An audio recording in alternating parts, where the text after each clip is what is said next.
Tour de France 2023, l'étape Belfort-Le Markstein-Fellering officialisée. C'est un peu comme une première étape avant l'heure.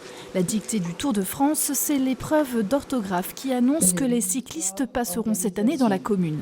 Vendredi dernier, simultanément, les collégiens de 6e et 5e au Tillot et ici à Cornimont ont retranscrit un texte sur le thème. C'était pour objectif finalement d'avoir un temps fort déjà d'établissement et puis également d'avoir cette possibilité finalement de concourir pour gagner des places en VIP avec un de leurs parents pour une invitation sur l'épreuve du Tour de France qui passera par Cornimont le 22 juillet. Lors des 133 km. C'est la vice-présidente du conseil départemental en charge des collèges qui a lu le texte. Extrait d'articles de presse quotidienne qui changent en fonction du territoire. Une dictée déroutante aux formulations moins scolaires. Les coureurs relieront bien Belfort au Markstein. Moi j'ai bien aimé, elle était bien et je pense que c'est bien aussi pour apprendre à orthographier les mots, tout ça. Je fais beaucoup de fautes moi en français d'habitude. Vraiment beaucoup. Donc un peu dur pour moi.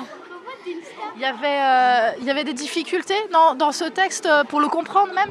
Non, ça va parce que les mots durs ils étaient écrits au tableau.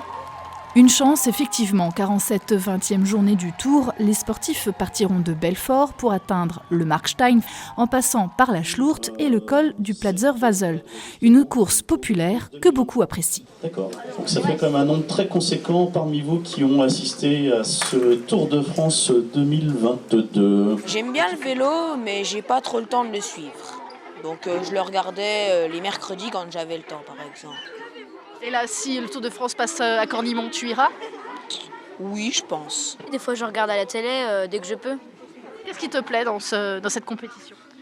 La rapidité des coureurs et puis vraiment comment ils arrivent à tenir autant d'étapes sans fatiguer. Et il ne faut pas se le cacher, le jour J, la caravane fait partie du spectacle. À la fin de la dictée, les collégiens ont eu le droit à un petit avant-goût pour se mettre dans l'ambiance en attendant la traversée du département le 22 juillet.